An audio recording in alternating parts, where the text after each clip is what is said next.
बघूयात पुढची बातमी। भाजपच्या नेत्यांचं दादरमधील छत्रपती शिवाजी महाराज पार्कमध्ये आंदोलन सुरू आहे। ठाकरेंची सेना आणि मनसेनं भाषावाद पसरवल्याचा भाजपचा आरोप आहे।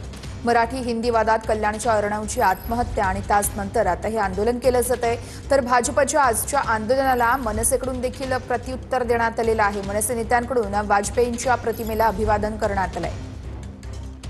ही दोन दृश्य आपण बघत आहोत। अर्णव खैरे या प्रकरणावरून मुंबईमध्ये भाजपचं दादरच्या शिवाजी पार्क या ठिकाणी एका ठिकाणी आंदोलन सुरू आहे। तर दुसरी दृश्य आपण बघत आहोत।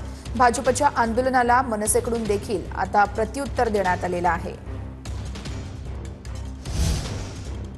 तर सुसंस्कृतपणा काय असतो हे अटलजींकडून शिकावं असं संदीप देशपांडे म्हणतात। आंदोलन करणाऱ्या भाजप नेत्यांवर संदीप देशपांडेंची ही टीका आहे।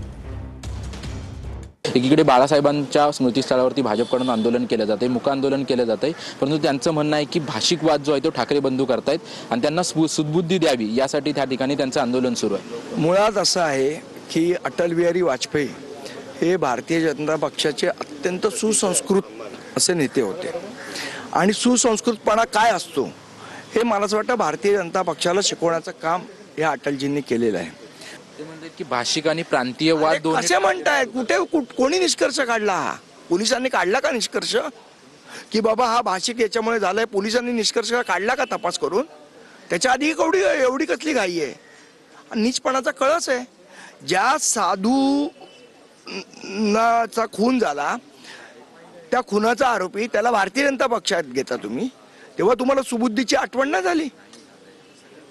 अशा नीच लोकांना खरी सुबुद्धी द्यावी अटलजींनी, अशी आमची त्यांच्याकडे प्रार्थना आहे। नक्कीच आपण पाहतोय की बाळासाहेबांच्या स्मृतीस्थळावरती एकीकडे भाजपकडून आंदोलन केलं जातंय आणि दुसरीकडे मनसे नेते संदीप देशपांडे यांनी त्यांच्या शाखेच्या बाहेर अटल बिहारी वाजपेयी यांची मोठा फोटो लावलेला आहे आणि भाजपला सद्बुद्धी द्यावी अशी प्रार्थना जी आहे ती अटलजींकडे स्वतः मनसे नेते संदीप देशपांडे यांनी केलेली आहे। कॅमेरामन आदिल सह निवृत्ती वाबरा, TV9 मराठी, मुंबई।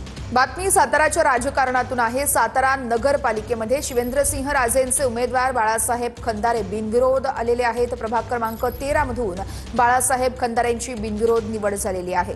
खंदारेंच्या यावेळेस विरोधातील उमेदवारांना अर्ज मागे घेतल्यानं त्यांची बिनविरोध निवड झाली आहे। तर तिकडे रत्नागिरी जिल्ह्यातील 7 नगराध्यक्ष पदासाठी 43 उमेदवार रिंगणात आहेत। 151 जागांसाठीच्या नगरसेवक पदासाठी 453 उमेदवारी अर्ज आल्यात। नगरसेवक पदासाठीच्या निवडणुकीमध्ये अपक्ष उमेदवारांची संख्या अधिक आहे।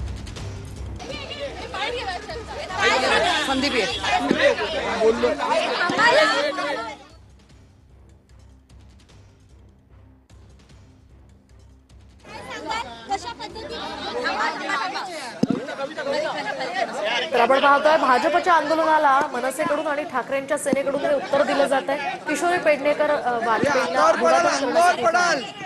आणि आता भाजपच्या आंदोलनासंदर्भात संदीप देशपांडेंनी भूमिका मांडल्यानंतर किशोरी पेडणेकर काय बोलतात तेही पाहणं महत्त्वाचं असेल।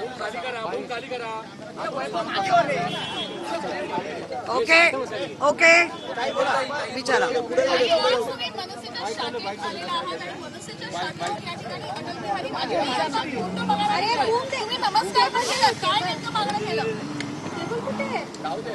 भारतीय जनता पार्टी आणि शिवसेना अनेक वर्ष आम्ही एकत्र काम केलंय। मला आठवतंय अटल बिहारी वाजपेयींच्या एका वाढदिवसाला मोहन रावलेंच्या माध्यमातून आम्ही दिल्लीमध्ये वाढदिवसाला सुद्धा गेलो होतो। या भारतीय जनता पार्टीमध्ये अतिशय सुसंस्कृत असं नेतृत्व ज्या या महाराष्ट्राने पाहिलं